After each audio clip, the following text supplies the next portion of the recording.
moi, performance, tu sais, je me rappelle quand mes premières performances, j'étais seule, puis je performais toute seule.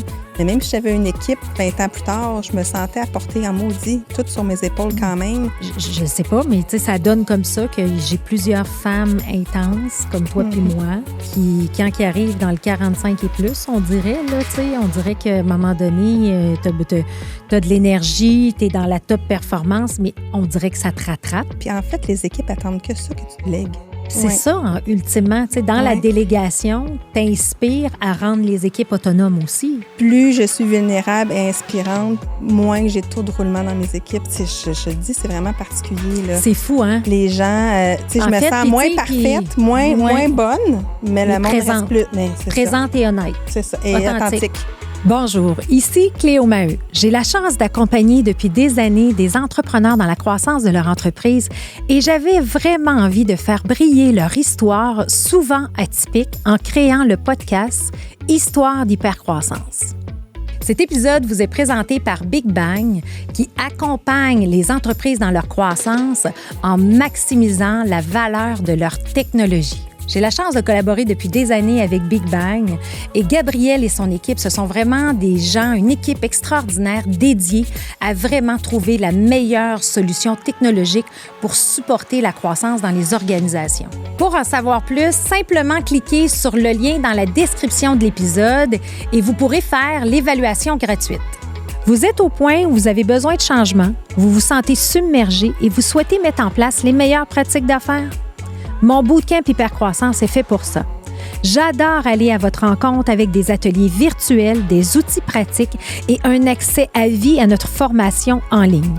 Vous aurez ainsi tout ce qu'il vous faut pour aligner votre fameuse clarté de vision.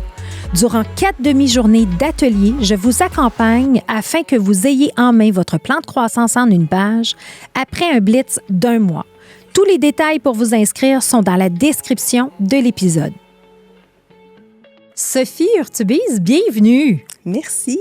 Je suis contente que tu sois là aujourd'hui parce que, tu es une femme que j'admire, que j'apprécie énormément. Et je me rappelle des premiers contacts qu'on a eus il y a plusieurs années dans le bootcamp là, que tu avais fait avec moi. Ouais. Ça avait comme cliqué. Ouais. On s'est revus à l'école d'entrepreneurship de Beauce. Puis depuis ce temps-là, on ne se lâche pas. Exact. Hein? On s'est vus, puis on aime ça, puis tu m'aides dans mes événements, puis oh my God, tu sais, on a plein de complicité. Et pourquoi je voulais vraiment que tu viennes sur le podcast, c'est que, bon, on est 2 femmes intenses, puis quand on décide de parler, on connecte. Puis je pense aussi en même temps, on est en train de faire des beaux apprentissages.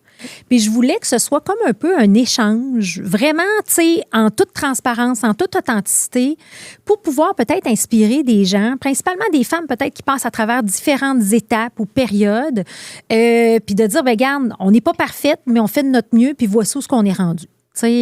Mais d'abord, dire que toi, tu es vice-présidente et associée chez Eno. Oui. Donc, Eno Sélection. Fait que raconte-nous un peu, c'est quoi cette business-là? Tout d'abord, merci de l'invitation. Sélection Eno, c'est une agence de représentation dans les vins spiritueux. Donc, il y a beaucoup d'agences comme ça au Québec. On représente les producteurs de partout dans le monde auprès de la SAQ, des restaurateurs, des clients privés. Bref, on fait vraiment le pont entre le producteur et le marché du Québec. Et le marché du Québec, ça fait combien d'années que tu es là? 9 ans. 9 ans? Oui. OK, c'est bon ça. Fait que là, on voit un peu, fait que là, tu es tombé dans le vin. Oui, il y a 21 ans, je suis tombée dans le vin. Oui. Il y a 21 ans, tu es tombée dans le vin. Et j'aimerais ça, justement, qu'on parle du vin, puis c'est rendu quoi, puis c'est quoi l'évolution en 21 ans par rapport au vin. Mais dans toutes mes histoires d'hypercroissance, j'aime toujours connaître la personne. Moi, j'ai la chance de te découvrir, mais j'aimerais ça que tu nous racontes un peu, c'est quoi l'histoire de Sophie? D'où tu viens? Qu'est-ce qui te définit? Raconte-moi là, où tu as été élevée, où tu es née, tu viens d'une famille d'entrepreneurs. Raconte-moi ton histoire. OK, bon, je vais commencer. Moi, je viens d'une famille, j'ai une sœur. Je viens d'une famille de travaillants. Mon père et ma mère sont très travaillants, mais en survie. C'est-à-dire que dans des années où moi et ma sœur, on était au primaire, mais mes parents avaient plus d'un emploi chacun, travaillaient beaucoup. Donc, ça laissait, oui, de l'espace à moi et ma sœur pour faire ce qu'on avait à faire. On était libres, mais en même temps, ça crée quand même un trou, un autre espace à travers l'enfant et le parent. Quand l'enfant a des questions, quand l'enfant a des besoins. Donc, moi, je sens que tout mon primaire, probablement, j'étais comme invisible. Moi, ma sœur, on était un peu invisible. Tout se passait très vite à la maison. On manquait de rien, ceci étant dit. On avait un toit, de la nourriture, les parents aimants, mais les parents, quand eux sont en mode survie, ben tu apprends, quand tu es jeune, à te débrouiller, à poser les questions qui sont vraiment essentielles, puis à pas trop déranger. Donc, moi, au primaire, ça ressemblait pas mal à ça. Par contre, la différence avec ma sœur, c'est que ma sœur était confortable là-dedans et moi, je l'étais moins. OK. Donc, moi, je m'étais dit, quand je vais rentrer au secondaire, il faut que je m'entoure de gens qui vont m'allumer, m'alimenter et non pas... j'avais un besoin d'être vue. J'avais un besoin d'être entendue. Puis, ce que j'ai fait, c'est très drôle comme anecdote, mais j'ai senti rapidement les codes, puis j'ai vu vraiment ce qu'il fallait que je fasse pour intégrer la gang que j'avais envie d'intégrer. Donc, je me suis acheté l'été de mon entrée au secondaire ma première paire d'espadrilles, ma première paire de running shoes, des Nike. Puis on dirait qu'en portant à mon entrée à l'école ces chaussures-là, ça m'a mis dans une posture, puis j'ai vraiment passé les 5 années à l'image de ce que j'avais envie de vivre. Donc, avec des sportifs, avec une gang qui avait plein de choses à dire, avec du monde qui était hyper intéressé par qui j'étais. Puis, ça l'a créé chez moi quand même un sentiment d'appartenance très fort à ma gang au secondaire. Parce que, tu sais, on vit tellement d'insécurité quand on rentre au secondaire, puis tout ça. Puis toi, tu as réussi à passer du monde invisible à visible, dans le fond, comme ça? Tu sais, dans un quartier où il n'y a même pas de nom dans mon quartier. Un quartier vraiment très simple, pas beaucoup de sport, pas beaucoup, tu sais, les jeunes. Dans un quartier où tous les parents sont hyper ultra occupés, puis les jeunes sont laissés un peu à eux-mêmes. Puis on est de la génération la clé dans le cou, là. Oui, genre, c'est exactement ça. Oui. Mais moi, j'avais comme, très jeune, j'avais un envie de plus que les autres. Fait que je me suis retrouvée avec une gang avec qui ça a super bien été. Mais ce qui s'est passé très jeune aussi dans ma vie, c'est quand j'ai commencé sur le marché du travail. Sur le marché du travail, il n'y a pas de code, il n'y a pas de sexe, il n'y a pas d'où tu viens. Ce qui est important sur le marché du travail, c'est tu performes-tu ou tu performes pas. Oui. Puis moi, dès ma première job, secondaire 4, 16 ans, j'ai performé. Et là, j'ai eu des vrais regards sur moi. Puis j'ai eu vraiment une vraie attention sur moi. Puis il se foutait pas mal que si j'ai combien de paires de running shoes que j'avais dans mon garde-robe, c'était toi, tu performes, t'es utile. T'es en train de définir ton identité avec la performance. Totalement. Puis ça a été la première fois, oui, j'ai été vue par des adultes. Puis c'était vraiment via la performance. Donc moi, ça a été vraiment, sans trop m'en rendre compte, mais ça a été la première fois que j'ai pu être écoutée, poser des questions. Le monde me demandait comment je faisais, comment j'y arrivais. Puis ça s'est vraiment défini très fort chez moi, au point tel que, tu sais, quand tu performes, quand tu es tout seul dans ton univers, puis tu performes, c'est une chose. Mais moi, ça m'a beaucoup isolée, la performance aussi, très jeune, parce que les gens qui performent moins ne veulent pas dans leur gang. Oui. Je définissais des standards. Comme une menace. Je faisais monter les standards. Donc, tout ça, probablement pour être vu, pour être reconnu, pour être aimé. Oui. Je me donnais, puis j'étais très focus. Puis, à un moment donné, je me suis posé la question, pourquoi je suis la seule, où je travaillais sur un chiffre de soir, puis les madames de jour ne voulaient pas la jeune performante de jour, puis ça m'a beaucoup isolée.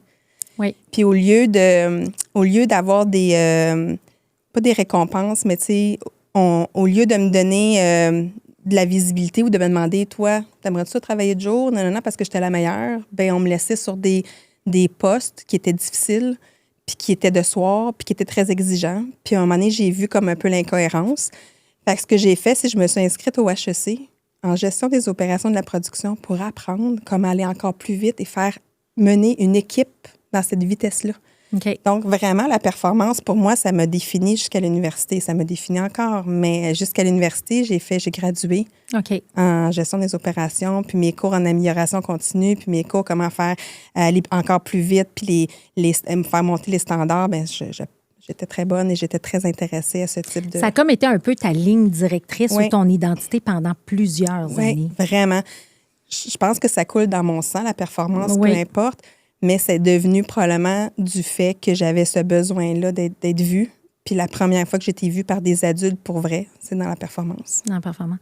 Mais ça résonne avec mon histoire personnelle, moi aussi, tu sais, dans le sens que, tu sais, moi, j'ai des parents séparés quand j'étais très jeune. Mes parents ont divorcé, j'avais 9 mois.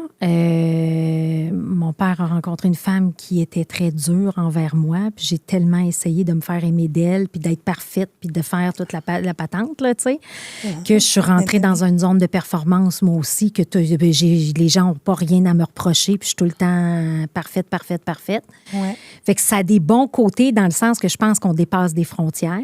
Ouais. Mais je me rappelle très bien qu'en secondaire 5, moi, j'étais présidente de classe en secondaire 1, 2, 3, secondaire 4, présidente de l'école, secondaire 5, présidente du bottin puis des finissants. Puis je me rends compte qu'en secondaire 5, il n'y a plus personne qui me parlait parce que j'étais trop ambitieuse, j'étais trop de leadership, trop de drive, Mais moi aussi, j'étais alimentée par ce désir-là interne de « tant minutes, je vais vous montrer ce que je suis capable de faire ». Exactement, la fameuse phrase « Ah ouais, je vais vous montrer que Oui, tu as un jugement sur moi, check-moi bien aller. » check-moi bien aller. Oui, c'était beaucoup OK. en moi. Oui, Ouais, fait que là, tu as aussi. ça. Puis c'est quoi les différentes carrières que tu as occupées, dans le fond? En fait, on te forme au HEC dans la discipline que j'ai étudiée beaucoup pour travailler en multinationale. Oui. Donc, moi, j'avais de grandes ambitions. J'ai travaillé chez Nortel, j'ai travaillé chez CAE, les simulateurs de vol, puis ensuite Rolls-Royce, les moteurs d'avion. Donc, ils n'ont pas besoin d'écrire leur mission, puis ils n'ont pas besoin d'écrire leur culture, puis leurs valeurs. Ça se sent, la performance, ça se mesure à chaque seconde. Fait que dans ces environnements-là, j'aimais ça. La seule chose qui me freinait, c'est que quand tu es jeune, puis tu sors de l'école, mais tu gères pas des équipes. Puis, tu sais, moi, la performance, j'étais encore dans la performance, mais de façon individuelle. Oui. Donc, j'avais comme envie, probablement, dans ces années-là, d'avoir encore plus d'impact. Oui. Donc, j'ai quitté Rolls-Royce après 2 ans, à peu près 2 ans et demi, au grand désarroi de mes parents, parce que c'est quand même des emplois qui sont vraiment extraordinaires. Et puis, je me suis retrouvée en PME. Oui. Marco, on ne peut pas le nommer, chez Rolls-Royce, m'a contacté puis m'a dit « Tu as tellement une énergie puis une drive, puis ma voisine, elle a une agence d'importation de vin, puis c'est tous des passionnés, mais ils ont besoin de quelqu'un comme toi pour élever les standards, puis mettre de la structure, puis des processus. » Puis j'ai décidé de relever le défi, donc j'ai fait le saut en 2005 pour me retrouver en PME. Accompagner une femme qui est tatouée, qui est élevée dans le vin, qui est très passionnée, mais qui manquait de structure et d'objectifs. Puis là, toi, tu connais rien au vin, là? Non, j'en bois même pas, là. J'en bois même pas à ce moment-là. Okay, puis c'est même pas important. Ouais. C'est même pas important. C'est plus l'énergie de la femme que j'ai rencontrée, les défis que je devais relever. Tu sais, petite anecdote qui peut paraître bien banale, il y a 21 ans, mais je me souviens encore de ma première journée. Je me souviens encore avec quel producteur on était. Puis je me souviens exactement que cette dame-là, la propriétaire présidente, a fait une présentation au producteur sur les objectifs, sur l'évolution des ventes, sur tout plein de chiffres, mais dans un document Word. Puis moi qui arrivais de la grande entreprise, ça a été instantané. J'ai dit des chiffres, ça va dans Excel, puis des mots sur Word, tu sais, niveau efficacité, là, puis niveau présentation et tout ça. Fait que, tu sais, il y a 21 ans, moi, j'arrivais déjà avec un bagage pour aider des passionnés à se structurer, puis à faire des présentations, puis à amener ça à un autre niveau, en fait, là. Donc, mon impact a été direct quand même, assez rapide. Là, je me retrouve, parce que moi, je te le dis, c'est la première fois qu'on prend le temps de décortiquer ton parcours, mais tu sais que moi, j'ai fait 2 bacs. J'ai été 10 ans dans la grande entreprise chez Wyeth. OK, dans l'entreprise pharmaceutique. Puis à un moment donné, je suis venue saturer, puis je me suis dit, je suis plus capable de monter, c'est trop politique. Fait que j'ai été dans la PME. Je suis partie à mon compte. Fait que, tu sais, c'est fou, là. Puis là, moi, j'ai dit, je vais amener de la structure dans les organisations parce que j'avais eu ma formation de Lean Six Sigma Black Belt, blablabla. Oui, c'est ça. Fait que là, tu amènes ta structure. Ouais. Mais là, c'est le fun parce qu'il y a un côté humain aussi. À Sophie, toi, tu as une grande qualité de connexion humaine. Oui. Puis même, tu sais, tu parles beaucoup de ta rigueur, ta discipline, mais je serais curieuse de t'entendre. C'est quoi ton parcours humain? Tu sais, tu comprends-tu l'espèce de connexion? Parce que toi, là, mettons, je pense à ta cohorte de l'EB, là. Oui. T'es pas mal l'organisatrice en chef, là, puis t'as de la drive. Mais je pense que ça l'a... ce côté-là a été beaucoup camouflé par la performance. OK.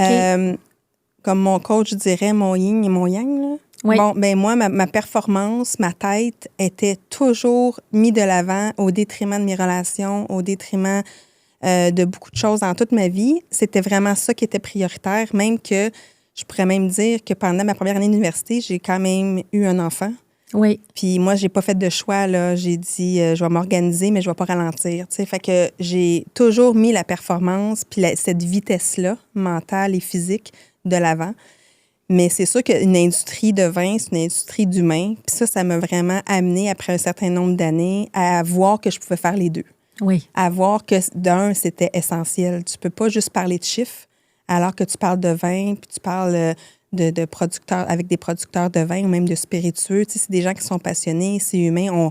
Je vends du bonheur, là. Fait que, tu sais, c'est sûr que fallait que je lâche mes tableaux Excel à un moment donné, mais c'était une nécessité, c'est de trouver un peu l'équilibre. Puis je l'avais en moi, mais je le savais pas. Tu le savais pas. Je le savais pas. Fait que là, dans l'industrie du vin, on organise des événements, il y a des salons des vins, il y a des voyages, il y a plein de choses qui sont en dehors des tableaux Excel, en dehors juste de la performance puis d'arriver à des objectifs.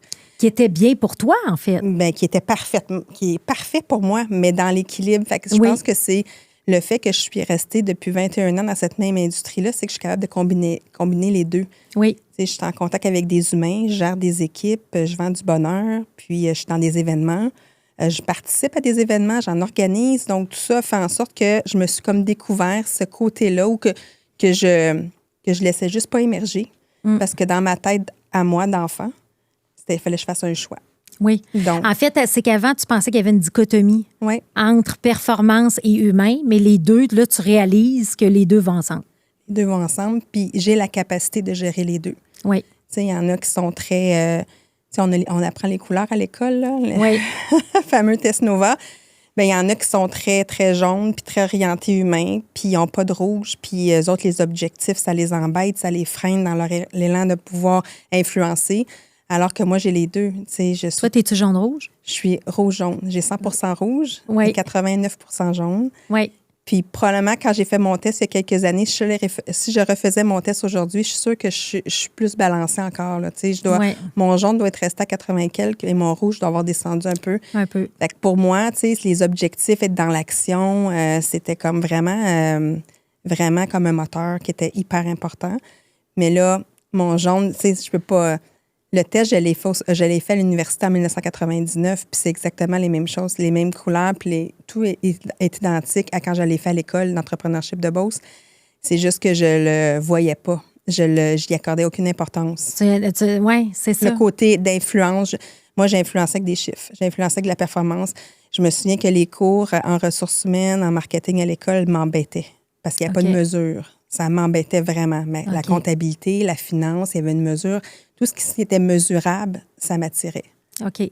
Fait que là, toi, tu as basculé dans un monde où c'est la connexion, l'humain, puis vendre du bonheur. Exactement. Ça a été quand même une adaptation, j'imagine, au début? Bien, au début, ce qui a été le plus difficile, c'est de constater que, bon, l'industrie du vin, c'est une industrie qui va bien, ou jusqu'à tout récemment, là, mais c'est une industrie qui allait super bien, appuyée par un monopole, c'est super sain, ça va bien, mais avec une gang de passionnés.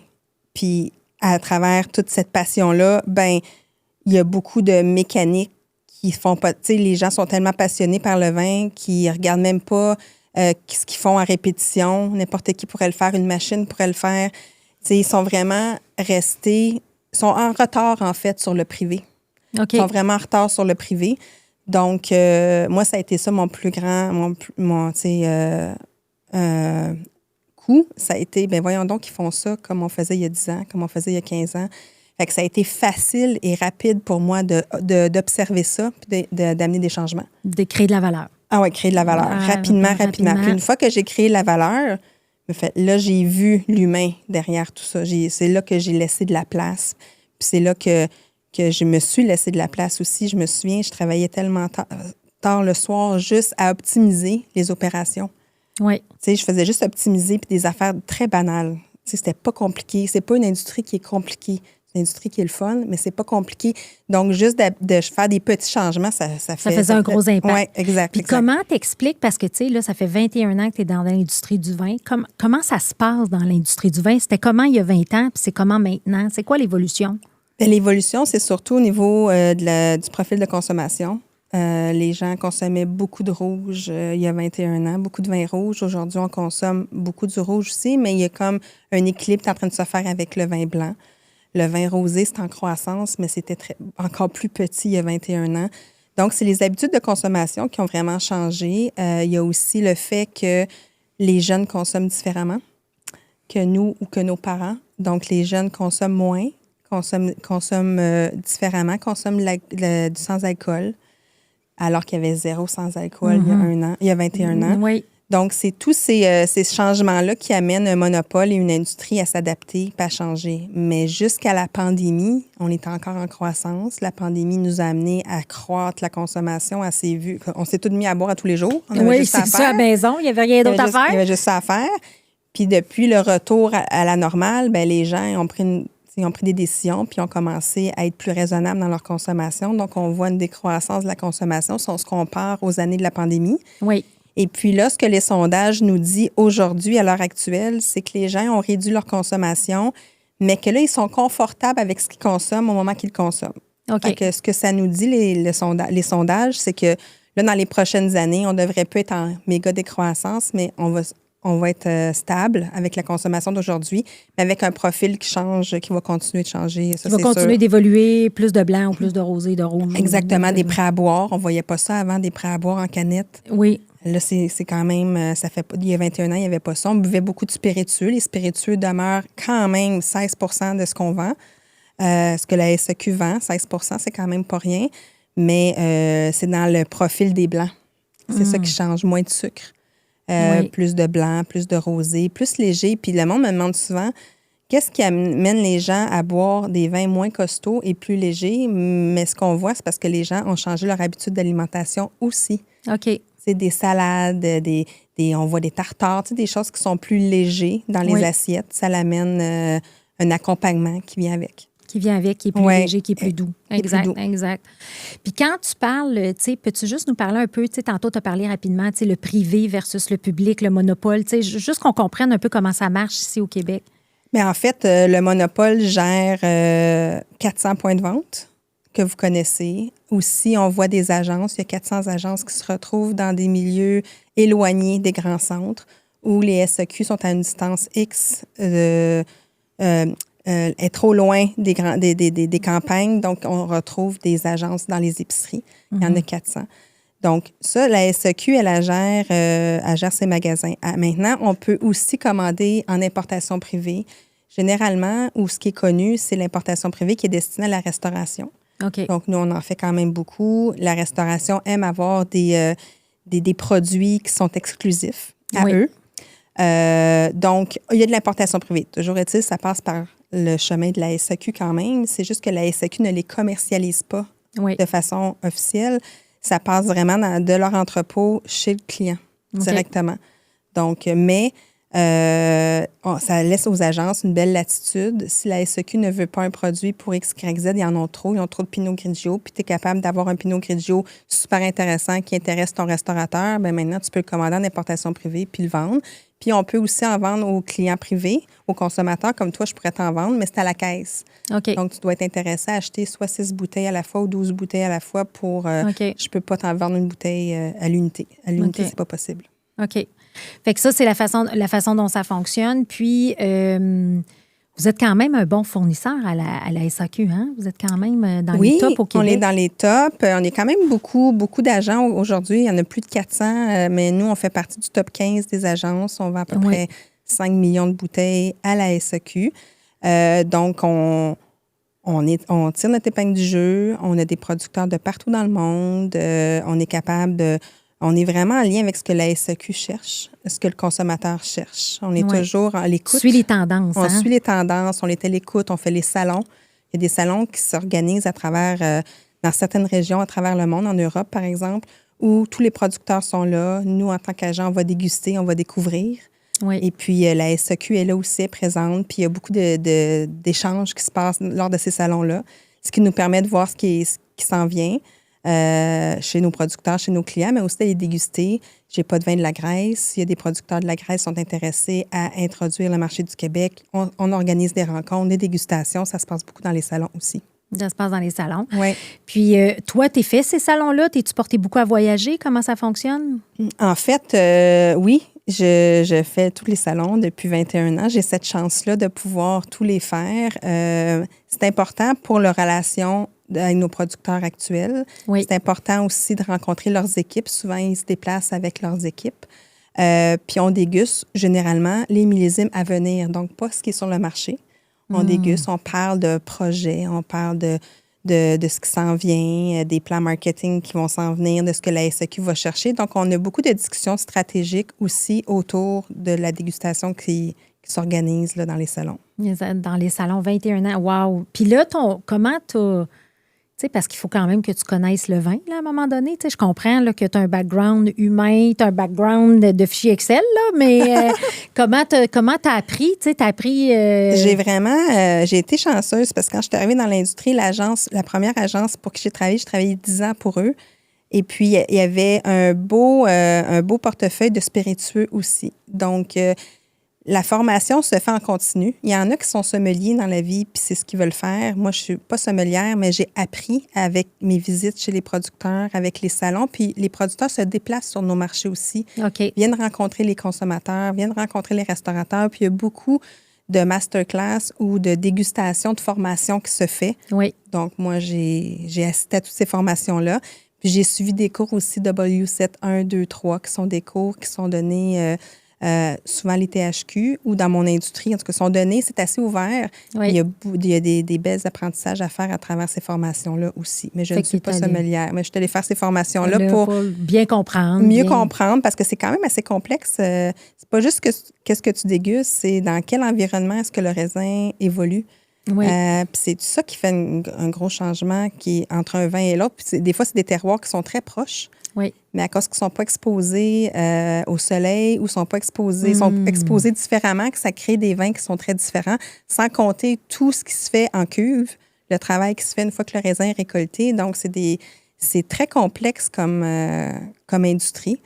Puis d'apprendre, tu sais, il y a de l'apprentissage à l'infini là, à ce niveau-là, parce que chaque région, chaque cépage a son histoire. Là. Tes vins préférés, toi? Actuellement, je te dirais que je bois beaucoup de vins de la région de Sancerre, en Loire, des Sauvignons blancs. Ça doit s'apprêter avec ce que je mange, ce que j'ai envie de boire. C'est bon en apéro, c'est bon avec ce qu'on mange, un bon repas. Oui. Donc, je bois beaucoup de Sancerre ces temps-ci. Ça va vraiment dans la tendance. Ça va vraiment dans la tendance. Vraiment, vraiment. Oui, c'est ce que je consomme le plus actuellement. C'est bon, ça. Puis, tu sais, tantôt, tu as passé vite, mais tu as dit que tu as eu un enfant. Donc, tu as une grande fille aujourd'hui de 27 ans. Oui, j'ai une grande fille de 27 ans. Puis, tu as fait tes études en ayant un jeune bébé. Oui. Ça doit être quand même un défi, ça? C'est quand même un défi parce que, bon, le timing était quand même pas mauvais parce que si on revient 27 ans plus tôt, les congés de maternité étaient de 3 mois. Il n'était pas de 1 an comme on connaît aujourd'hui. Donc, moi, j'ai eu ma fille en mai, quelques jours après mon dernier examen de ma première année universitaire. Et puis, on recommençait l'école fin août, début septembre. 3 mois plus tard, ma fille avait une place en garderie familiale. Donc, c'était pas des congés d'1 an. C'est arrivé vraiment très peu après ça, le congé d'1 année. Donc, dans tout ça, je me sentais pas mal de retourner après 3 mois. Tu sais, aujourd'hui, une mère qui retournerait après 3 mois alors qu'elle a l'opportunité de faire une année. C'est différent. Bon, c'est différent. Donc, j'ai retourné. Mon bébé avait 3 mois. Heureusement, j'ai une enfant en santé. Bien qu'elle faisait pas ses nuits dès le jour 1, quand même, le fait d'avoir un enfant en santé aide. Puis j'avais beaucoup d'énergie. Donc, j'organisais toute mon école autour de ma vie de famille. Donc, j'allais moins souvent à l'école, je condensais mes cours sur 2 jours. Tout était organisé. J'ai des amis à l'école, ils travaillaient, là. Fait que moi, c'était comme le nombre d'heures que mes amis travaillaient. Moi, je le passais dans ma famille. C'est un peu différent, mais je travaillais pas. Oui, c'est ça. Donc, c'est quand... Je pense qu'on s'impose beaucoup de limites en tant qu'humain, mais quand on est dedans, je l'ai fait, puis je le referai. C'est à refaire. Ça. Vraiment, là... Oui. T'sais, oui, j'ai dû couper sur mon social. Oui, j'ai dû couper sur des sorties. T'sais, j'ai dû faire des choix quand même. Là. J'étais pas... Mais c'était à refaire, je le referais. Ça a été des super belles années. J'ai fini mon bac avec un bébé. J'ai même...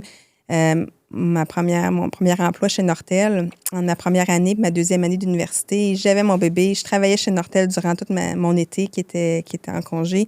Ça s'est bien fait. Fait que, tu sais, je pense que ça a l'air pire que c'est. Ça a l'air pire que c'est. Ben, Ouais. bravo. En tout cas, Merci. tu l'as fait. Puis aujourd'hui, tu es très fière de ta grande fille. Oui, vraiment. Hein? Vraiment, Elle a Laurie. un super travail aussi. Bien, Laurie est avocate. Oui.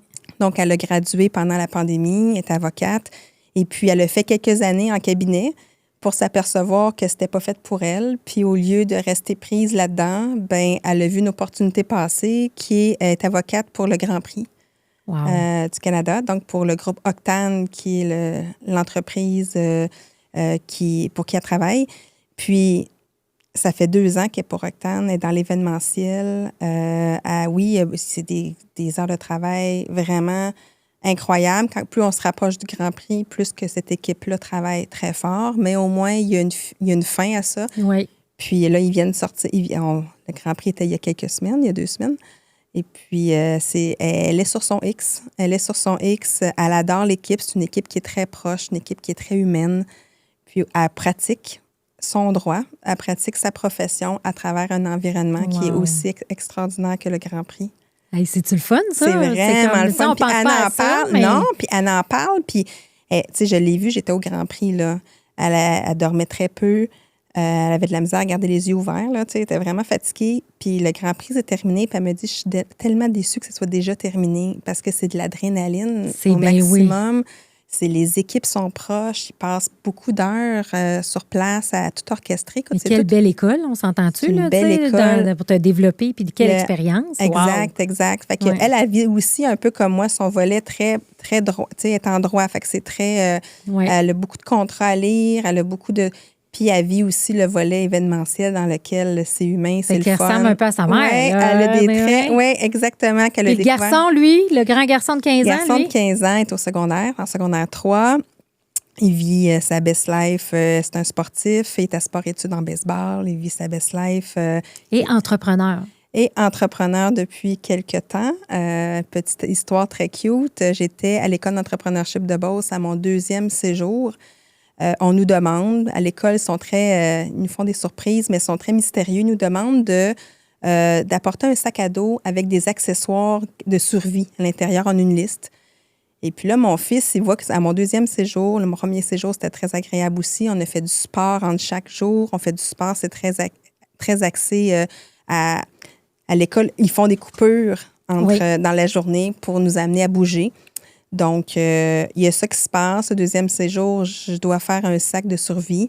Et là, mon fils, probablement dans sa tête, inconsciemment, il a 12 ans, il se dit que mon école est cool. Puis probablement qu'il se dit, j'aimerais ça aller à cette école-là un jour. Ça n'a rien à voir avec lui quand il vivait son secondaire 1. Là. Il trouvait ça très intense, les études. Donc, je reviens de mon 2e séjour et mon fils me fait une demande spéciale. Il me demande de lui prêter 2100 $ parce qu'il a envie, il a pensé à ça pendant ma semaine que j'étais à l'école, de partir une marque de lunettes, de créer sa propre marque de lunettes soleil et il me demande de l'argent pour pouvoir passer sa première commande. Donc... il a quel âge à ce moment-là? 12 ans. OK. Fait que là, il a tout fait ses démarches tout seul, toute la patente? Il a fait ses démarches. Il y avait son papa un peu durant le week-end qui l'a aidé, mais il a fait son logo. Son logo a une histoire. Puis là, on le voit, son logo ici. Là, oui, c'est ça. Là. Mais au départ, ça ne ressemblait pas à ça. Au départ, c'était juste DAB. D-A-B pour David, le nom de son papa, Alexis, son prénom, Berthiaume, leur nom de famille. OK. Donc, c'est un projet David Alexis Berthiaume. Et puis, c'était DAB fait sur Word. Encore une fois, le maudit fichier Word, il est très utile. Sur Word, DAB. Et puis, je trouvais ça intéressant, mais sur le registre des entreprises, quand on est allé voir pour le plaisir, DAB était pris. Puis ça existe, c'est assez populaire, donc DAB avocat, DAB comptable, DAB garage. Fait qu'on a ajouté le mot baseball pour se différencier. Et puis, on est allé magasiner des logos sur Internet. Puis, on a passé la première commande. À ce moment-là, on a fait venir des échantillons. Première commande qui est arrivée à Noël de ses 12 ans. Wow. Et puis là, ça fait notre 3e année. Et puis, on est très fiers du projet. C'est un projet... Puis là, on voit des belles lunettes comme ça, là, tu sais, de sport. De sport, ça? Exactement, qui sont polarisées. Wow. Et puis, qui sont brandées sur chaque côté. En fait, c'est inspiré des modèles Oakley. Et puis, on a notre fournisseur officiel avec qui on passe des commandes, puis ils sont super efficaces, puis très fiables. Puis mon fils, À 12 ans, il était un peu plus timide, même d'en parler. Là, on avait des événements, puis il arrivait avec ses lunettes, puis juste d'en parler, il y avait un blocage. Là, on a travaillé là-dessus. Mais là, je dirais qu'à 15 ans, il est pas mal assez bavard, puis il est capable de raconter son histoire, puis il est capable de dire la raison pour laquelle il a décidé de partir ce projet-là. Quand je lui fais mention du fait que c'est-tu à cause que j'étais à l'école, il me dit non, mais inconsciemment, probablement parce qu'il n'a jamais parlé de ça avant. Oui. Puis là, aujourd'hui, ce qui est particulier, c'est qu'on vient de signer une entente officielle. DAB est partenaire officiel des Capitales de Québec, l'équipe de professionnels à Québec. Puis c'est quand même une belle évolution dans son projet parce que là, on est appelé à être présent, à en parler. C'est tout Alexis qui va faire ça, là. On l'accompagne, mais aujourd'hui, du haut de ses 15 ans, je le sens plus à l'aise, je le sens fier. Puis là, ça commence à rayonner beaucoup plus grand que juste notre petit réseau, parce qu'au départ, c'est nos réseaux, notre voisinage, nos amis qui nous encourageaient. Mais c'est le fun de voir des jeunes entreprendre. Oui, parce que ce qui est très cute, quand il a commencé son projet, je le faisais beaucoup parler parce que je voulais comprendre la profondeur du projet puis le sérieux du projet. Puis il écrivait sur un bout de papier, répondait à mes questions. Puis dans sa tête, à lui, c'était pour être un projet qui est, tu sais, dans son rêve, c'est qu'un joueur de la MLB puisse emporter un jour. Tu sais, ils ne se limitent pas. Ils n'ont pas de crainte. Écoute, le danger, pour lui, il le voyait même pas. Puis, tu sais, je lui disais, si tu ne les vends pas, comme... Il dit, je vais les vendre, maman, inquiète pas. Je suis tellement un jeune entrepreneur que juste le fait que je sois jeune puis que j'en parle, ça va se vendre. Tu sais, il était convaincu de son affaire, pas de barrière, pas de... Wow! Oui. Des fois, tu sais, ça demande juste qu'on... Je dis toujours, moi, j'ai soufflé sur tes ailes puis tu as parti ton projet. Des fois, ça demande que ça, hein, parce que il y avait toute lui, il voyait toutes les possibilités devant lui. Puis y a-t-il un lien avec le sac à dos? Puis les objets dans le sac à dos?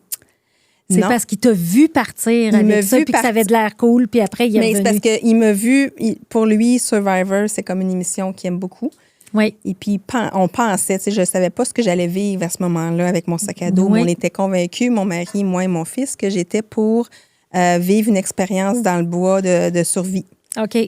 Puis mon fils, lui, a fait un lien probablement inconsciemment que l'école, quand tu es entrepreneur puis tu vas à l'école adulte, là, c'est vraiment cool parce que tu vis plein d'affaires cool. Lui, il a associé ça, fait que probablement qu'il a décidé, parce qu'il m'en avait jamais, je te jure, jamais parlé avant, de partir son idée de lunettes. Ouais. Et toi, ça a été quoi pour toi l'impact de l'EEB, l'École d'entrepreneurship de Beauce? Oh là là! Il y a 2 effets à l'école, ça dure 2 ans. Il y a l'effet sur tout ce qui est pratique. Tu apprends plus la finance. On t'explique des planifications stratégiques. On t'explique pourquoi c'est important, mission, vision, valeur. Tu sais, tout ce qui est technique, je peux dire, que je connaissais déjà très bien. Mais il y a l'autre volet, c'est l'humain. Oui. Puis moi, on parle depuis tantôt, oui, je suis une fille très humaine, mais j'ai toujours mis la performance au-dessus de ça, en priorité. Puis il travaille beaucoup sur le côté humain. Puis c'est probablement là que j'ai fait notre plus grand apprentissage, mon plus grand dévoilement s'est fait là. Dans un premier temps, on travaille beaucoup sur d'où tu viens.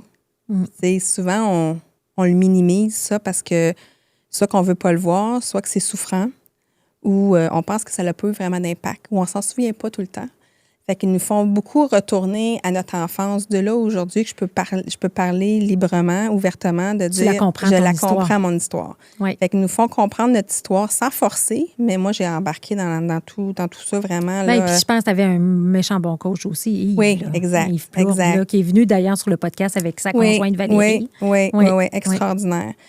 Donc, il y a ce volet-là humain. Il y a le volet aussi d'apprendre à se connaître, tout d'abord. Oui. Ça, c'est super important, d'où tu viens. Puis pourquoi tu es comme ça?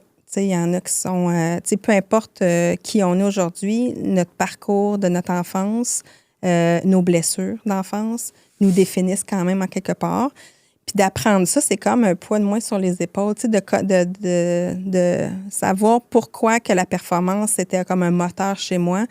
Bien, aujourd'hui, je peux dire que je suis encore performante, mais c'est pas à tout prix. Puis c'est pas pour y laisser ma santé. Puis c'est pas... je suis capable de faire... C'est comme si le mot performance avait une nouvelle signification pour moi. Pour moi, performance, je me rappelle quand mes premières performances, j'étais seule, puis je performais toute seule. Mais même si j'avais une équipe 20 ans plus tard, je me sentais à porter en maudit, tout sur mes épaules quand même, parce qu'il y en avait un qui n'était pas disponible une journée, il n'y avait pas les compétences. Peu importe les raisons, moi, je portais. Donc, d'apprendre à pourquoi qu'on porte autant. Dans le fond, dans mon cas, moi, c'était pour performer. Donc, ça crée de l'espace vraiment pour autre chose par la suite. Ben Puis, oui. il y a eu aussi l'effet, dans mon cas à moi, il y a eu la pandémie qui m'a amené à revoir mes standards de performance dans le sens où on était à distance. Il y a eu beaucoup de choses qui ont été... Tu sais, l'industrie du vin s'est super bien portée, sauf qu'on n'avait plus d'événements, on n'avait plus de voyages, on n'avait plus de dégustation. Il y avait beaucoup de choses qui nous étourdissaient dans notre quotidien qui s'est arrêté du jour au lendemain. Puis, à un moment donné, il y a une limite à ce que tu peux demander à quelqu'un qui est à distance sur Teams. Puis, la formation, elle se fait pas pareil. Puis là, tu peux pas amener des nouvelles équipes à être aussi efficaces. Donc, il a fallu que je mette beaucoup l'humain de l'avant. Mm-hmm. Tu sais, puis que je trouve une façon de comment est-ce que je les reconnais, comment est-ce que je les félicite, comment est-ce que je m'y prends, parce que là, tout est différent. Puis dans mon cas, bien, ça m'a vraiment amené encore à mettre l'humain d'autant plus de l'avant, à monter un culture book. Oui. Puis dans notre culture, à mettre vraiment à réfléchir vraiment à comment est-ce qu'on veut vivre nos valeurs chez nous. Puis ça l'a tout mis de l'humain à travers la performance. Puis plus un employé est heureux, plus il se sent vu, entendu, reconnu, plus il performe. Oui. Chose que moi, j'ai pas eue, puis que je me suis battue tout le temps. Aujourd'hui, j'ai envie de donner ce que j'ai pas eu pour aider les gens à pas être pris là-dedans, puis à performer, puis à donner le meilleur d'eux-mêmes. Ben oui. Puis il est arrivé, cet épisode-là a été assez marquant, peut-être pour beaucoup d'entrepreneurs, ça s'étant dit. Après ça, il y a eu ma période à l'école qui a fait renforcer tous ces éléments-là. Puis, bien, plus récemment, des problèmes de santé qui m'ont demandé de ralentir et de revoir la performance sous une forme différente aussi. Puis là, c'est là qu'on a connecté aussi. Tu sais, quand tu parles de problèmes de santé, tu sais, je ne sais pas, mais tu sais, ça donne comme ça que j'ai plusieurs femmes intenses, comme toi puis moi, qui, quand ils arrivent dans le 45 et plus, on dirait, là, tu sais, on dirait qu'à un moment donné, tu as de l'énergie, tu es dans la top performance, mais on dirait que ça te rattrape. Mm-hmm. Puis il faut que tu ralentisses. Puis souvent, c'est pas je ralentis, c'est un coup de break à bras, là, tu sais, parce que tu as la santé qui embarque. Tu sais, moi, le cancer m'a mis moi, je dis toujours, le cancer m'a amené sur ma planète cancer, puis ça m'a mis des nouvelles lunettes, une nouvelle paire de lunettes. Puis toi aussi, d'une certaine façon, hein, tu sais, je pense que tu donnes encore beaucoup. Puis on a cette espèce de don de soi, mais qu'à un moment donné, il faut que tu mettes ton masque à oxygène en premier, tu sais. Oui, puis je pense que moi, dans mon cas, ça m'a vraiment obligée à déléguer. En fait, à arrêter de tout porter tout seul. Oui. Tu sais, parce que pourquoi, pour vraiment, parce que je dis qu'on va faire un chiffre en fin d'année, puis je vais tout faire pour y arriver. C'est vraiment fait, je suis vraiment faite de même. Maintenant, je délègue plus, je prends plus de temps avec mes gens, je suis plus patiente aussi, tu sais, je les forme, je prends plus de temps pour les former. Donc, ralentir, oui, mais j'ai toujours en tête l'objectif, mais je ne peux plus porter seule. Fait que tous ces 3 étapes-là, autant la pandémie, l'école ou le fait que j'ai eu des douleurs chroniques pendant plusieurs années, m'a amené à réaliser que je ne suis pas obligée de tout porter seule. Puis en fait, les équipes attendent que ça, que tu délègues. Mais des fois, ils ne savent pas trop, là, tu sais, vas-tu le faire? Bien, si t'es un one-man show, puis tu le fais tout, c'est beau, elle va le faire. Mais j'ai 21 ans d'expérience dans l'industrie, j'ai beaucoup à partager, j'ai beaucoup à donner. Mais le garder, pour moi, ça ne sert absolument à rien. Là, parce que plus que tu fais de la rétention, plus que tu te brimes. Moi, je me suis brimée. J'ai eu des gens qui ont passé dans l'entreprise qui avaient beaucoup de potentiel, mais j'étais impatiente. Je n'étais pas patiente. Fait que ça m'a vraiment fait réaliser l'importance de déléguer. Puis j'aime aussi, tu sais, dans la préparation, tu parlais de dire, je suis passée d'un leadership d'action à un leadership inspirant. Oui. C'est ça, hein, ultimement. Tu sais, dans la délégation, t'inspires à rendre les équipes autonomes aussi. Tu sais. À rendre les équipes autonomes meilleures aussi. Puis la façon, parce que c'était vraiment la phrase que quand on rentre à l'école, la première journée, là, il y a les photos officielles, puis ils nous font remplir un document. Puis c'était ce que j'avais mentionné de ce que je souhaitais. Il y avait 2 choses que je souhaitais. Je souhaitais passer d'un leadership d'action à un leadership inspirant, puis je ne savais pas du tout, moi, j'ai écrit ça, comment faire. Puis après ça, je voulais être pour mes équipes et mes enfants la personne que j'avais donc besoin quand moi j'étais jeune.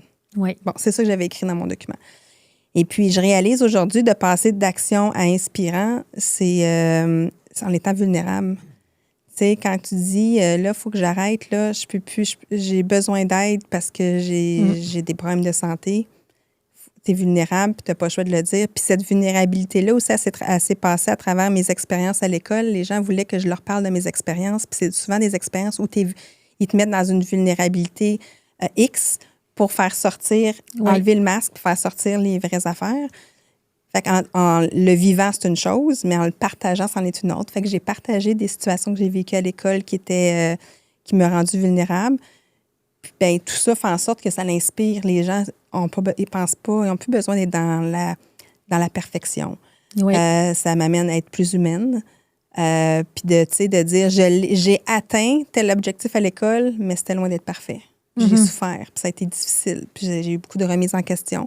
Fait que tout ça t'amène à, tu sais, c'est une équation finalement. Oui. T'amène à être plus humaine, puis à être plus transparente, puis les équipes, ben ça les inspire, puis ça leur donne la chance d'être eux-mêmes aussi. Si toi, t'enlèves ton masque, ben ils ont tous envie d'enlever le leur, ou du moins... Exact. Fait que c'est vraiment une combinaison de tous ces éléments-là qui m'ont amenée à être plus inspirante. Puis plus je suis vulnérable et inspirante, moins que j'ai de taux de roulement dans mes équipes. Je le dis, c'est vraiment particulier. Là. C'est fou, hein? Les gens, je me sens moins parfaite, moins bonne, mais le monde reste plus... Mais c'est présente ça. Et honnête. C'est ça, et authentique. Exactement. Oui.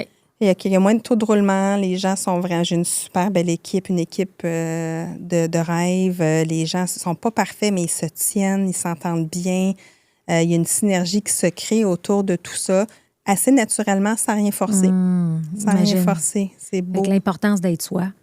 L'importance d'être soi, mais quand tu n'as jamais appris à l'être, c'est tough, hein? C'est difficile. Oui. Quand depuis que je suis jeune, j'ai un masque puis de la performante, puis je m'identifie qu'à ça, ben moi, là, j'ai longtemps pensé, jusqu'à assez récemment, je te dirais, la dernière année, que si j'enlevais mon masque ou la performante en moi, j'étais plus rien. Je pensais qui va m'aimer?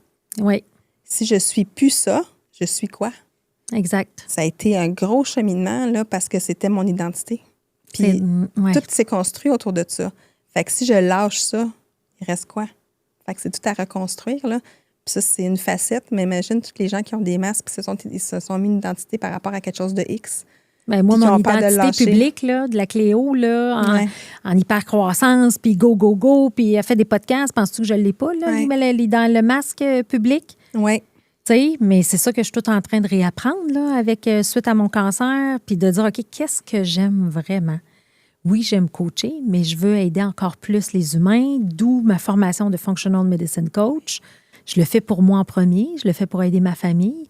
Puis tant mieux si ça sert à avoir une approche plus holistique avec l'humain. Mais là, j'ai l'impression de le faire pour moi, pas l'impression de le faire pour les autres. Oui. C'est le fun aussi d'arriver à cet élément, à ce niveau-là de maturité, de dire, OK, là, il y a la Cléo privée, puis il y a la Cléo publique, puis peut-être que la Cléo publique, je me rendais compte que je la transposais partout. Bien oui. Puis j'étais brûlée raide. Parce que là, d'avoir tout le temps le masque, c'est fatigant. Oui. J'aime ça l'enlever, ce masque-là, puis de dire, OK, bien là, la Cléo privée, elle aime ça aller en montagne, puis dormir dans des hôtels 2 étoiles, puis manger des boîtes de sardines, puis c'est pas compliqué, là. Non. Mais j'ai l'impression de connecter avec moi, puis d'être là pour moi, ce que j'ai jamais fait de ma vie avant.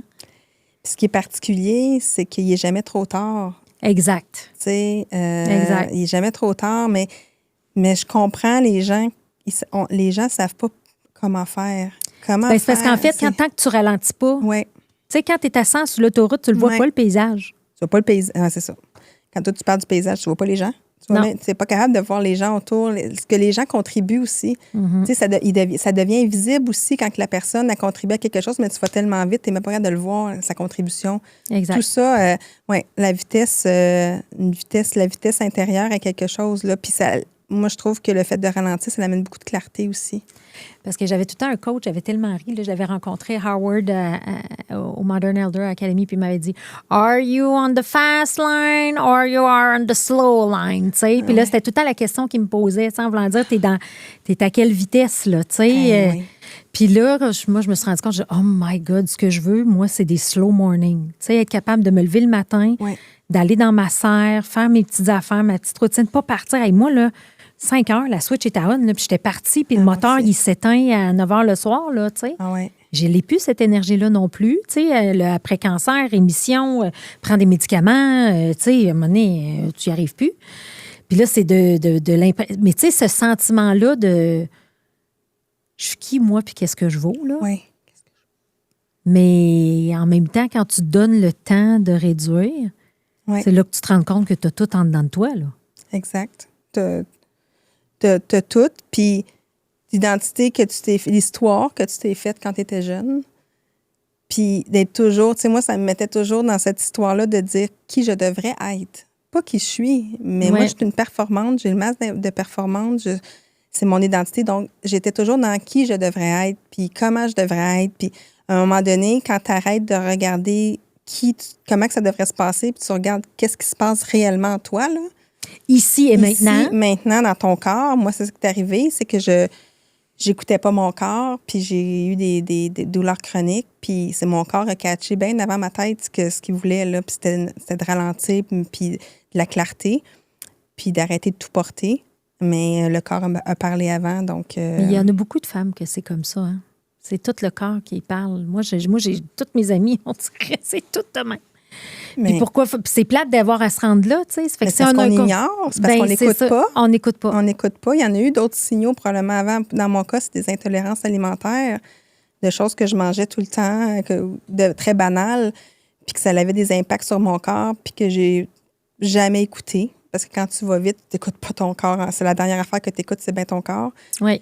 Puis à un moment donné, mais c'est ton corps qui te lâche puis qui te dit... puis moi, c'est des intolérances alimentaires, puis jamais j'aurais pensé que de manger des amandes dans la vie, que moi, c'était pas physique, là, c'était pas... Tu sais, habituellement, on se dit quand tu as des intolérances alimentaires ou des allergies, tu as la langue qui épaissit, il se passe quelque chose, mais moi, c'était pas ça.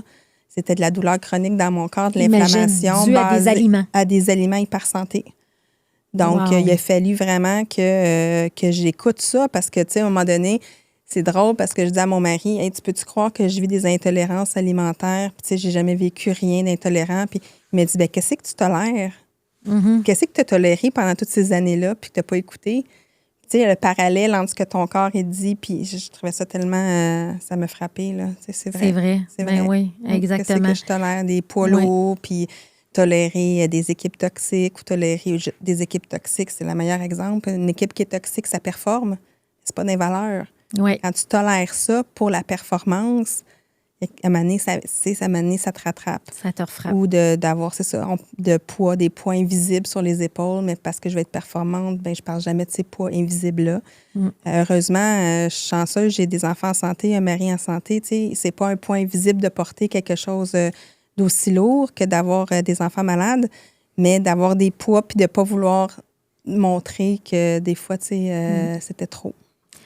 Parce que moi, je me disais, mon Dieu, que je ne me suis pas écoutée non plus, tu sais. Ouais. Puis moi, ça fait longtemps que j'ai des signes. Là. J'ai développé la maladie d'Hashimoto il y a plus de 10 ans. Mon système était complètement à terre, je dormais tout le temps. Tu sais, quand je me suis divorcée, tu sais, je pense, puis c'est une maladie auto-immune, ton système immunitaire attaque ta glande thyroïde, puis tu produis plus d'hormones pour ton corps. Fait que j'ai eu ça. Après ça, à 18 ans, j'avais ma première session à l'université, j'avais tellement travaillé fort, j'ai eu la paralysie de Bell, j'ai paralysé la moitié du visage. Puis j'ai un schwannome qui est bénin, mais dans l'oreille, j'entends dans l'oreille à 40 %. Fait que tu sais, là, puis là, après ça, j'ai eu le cancer. Là, après ça, là, tu dis, hey, j'ai toutes ces affaires-là, maladie auto-immune. Là, je suis là, hey, attends une minute, là. Puis là, moi, je suis en hypercroissance. Let's go, let's go, let's go, let's go. T'sais. Fait que là, tu dis, hey, attends une minute, là.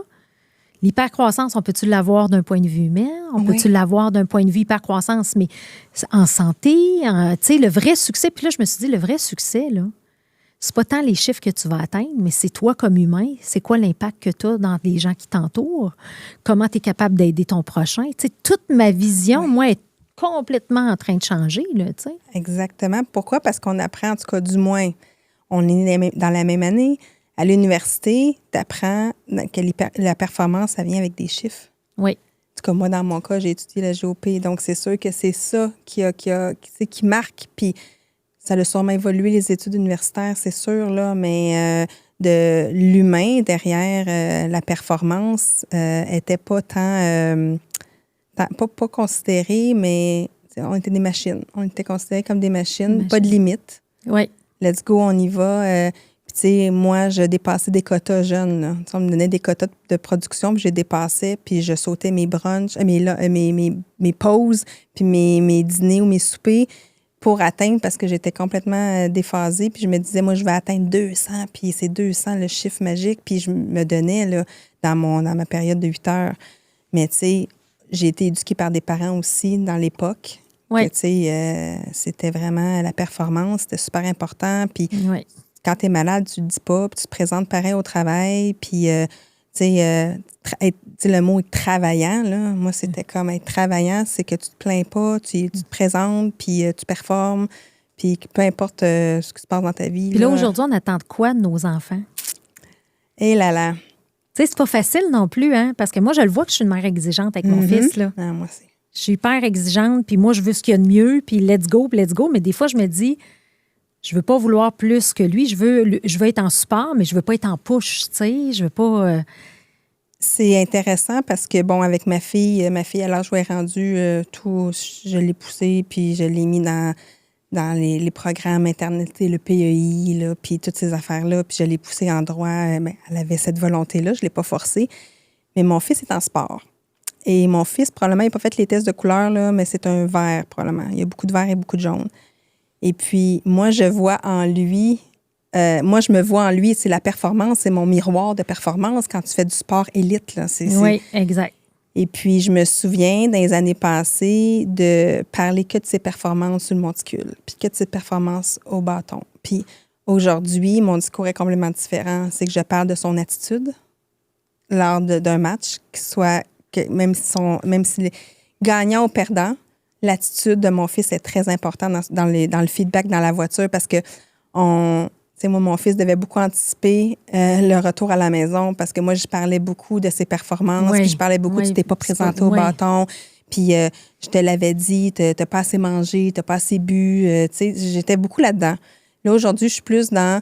j'ai remarqué, t'as gardé le sourire malgré la performance qui n'était pas à la hauteur. Je t'ai vu encourager tes équipes. Même s'il a bien performé, je mets beaucoup d'énergie, mon discours tourne beaucoup autour de ça, de ma fierté de mon fils, parce qu'il s'amuse. Il a 15 ans, il faut qu'il s'amuse quand même, parce qu'il encourage. Je mets beaucoup d'énergie je parle beaucoup de son leadership. Donc, je parle plus juste on allait voir les statistiques de ses performances. Son papa, il est plus là-dedans, puis je les laisse là-dedans. Mais moi, je me suis retirée de ce discours-là. Puis moi, là, j'ai décidé de ne pas aller voir les statistiques, puis d'aimer mon fils pour qui il est, puis pas pour ses performances. Puis ça, ben c'est tout le parcours que j'ai fait dans les dernières années, parce que c'est mon miroir, mon fils. Fait que, tu sais, moi, là, je le vivais comme si c'était moi, là. Fait que là, puis lui, il faut qu'il le vive. Il faut qu'il se l'approprie, il faut qu'il se responsabilise à sa façon. Là, je calculais quasiment je mesurais quasiment les protéines, puis le coach a dit, fallait que tu manges des protéines, puis le nombre de litres d'eau, puis j'étais vraiment intense. C'est pas facile, hein? Moi, je l'ai dit à mon fils, je disais, hey, c'est pas facile une mère comme moi, pareil, là. Non, c'est pas facile. facile. Je sais que c'est intense, là, tu sais.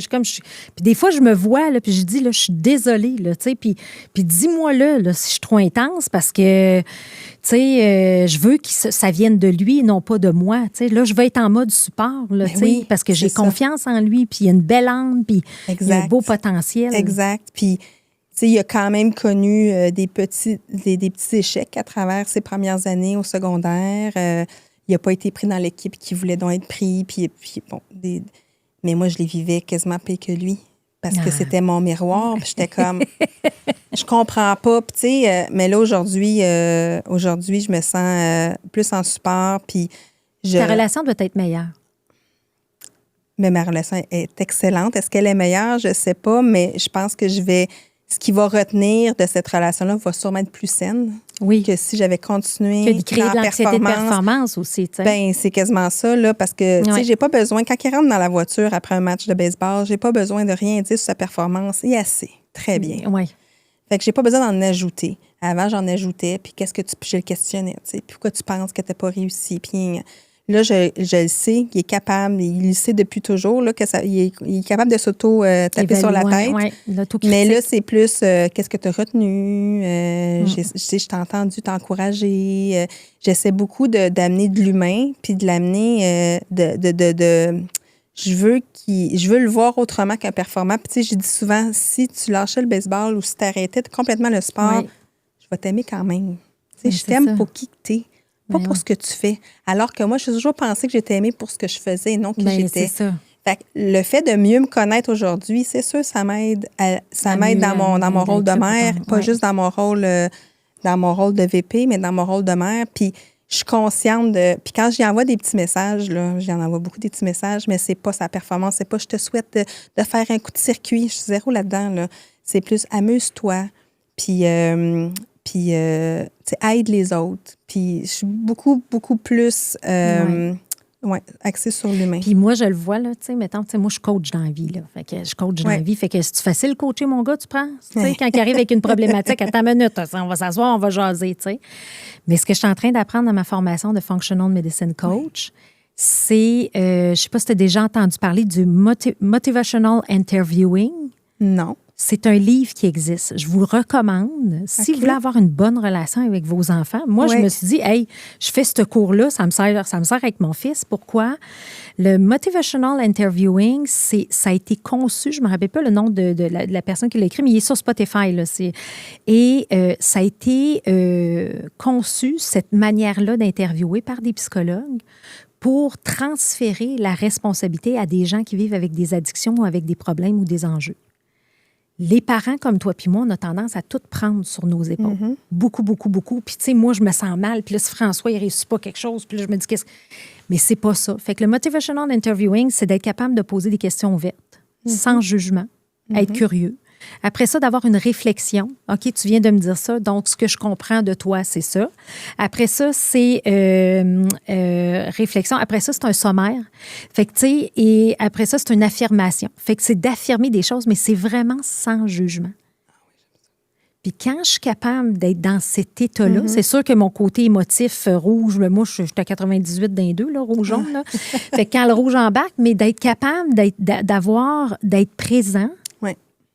Je pense que c'est ça notre rôle en vieillissant. On a tellement de charge mentale, les femmes, qu'il faut être capable de se créer de l'espace pour être la meilleure version de nous-mêmes, puis d'être capable de poser des questions sans jugement à nos employés ou à nos enfants, puis que la responsabilisation leur revienne. Puis c'est eux qui prennent la décision. Mais moi aussi, je suis en train de l'apprendre. Puis j'ai dit honnêtement, François, j'apprends, j'essaye de m'améliorer, j'essaye de, puis dis-moi là si ça marche pas, tu sais. Mais c'est crucial, je pense, si on veut garder une bonne relation puis d'avoir du plaisir avec notre gang. Oui, de les responsabiliser. À l'école, une chose qui était très importante pour responsabiliser les gens, ce qu'ils nous enseignaient, c'était de poser des questions. Oui. Et pas de donner de réponse. Donc, moi qui n'ai jamais réussi à poser des questions dans mon enfance, poser des questions, c'est pas quelque chose à laquelle j'étais très habile parce qu'on me disait que c'est pas le temps. Là. Donc, apprendre à poser des questions, mais quand dans la vie, tu es performant, il y a une affaire que tu fais tout le temps en récurrence, c'est que tu as des réponses à tout. Puis, tu te sens tellement valorisé d'avoir des réponses à tout. D'être le pompier de service. D'être le pompier de service, parce que ça l'accélère. Tu sais, de demander à un employé d'aller voir dans le fichier X, Y, Z, c'est trop long, ça. Tu as une question, pose-moi là, je vais te répondre. Puis à l'école, ce qu'ils nous disaient, c'est qu'en faisant ça, ben on amène les gens à être des suiveux puis à pas être des leaders. Oui. Parce que ils vont pas faire l'extra miles pour aller chercher l'information par eux-mêmes. Si tu lui donnes jamais la maudite réponse, il va aller la chercher à un moment donné, puis il va se tanner.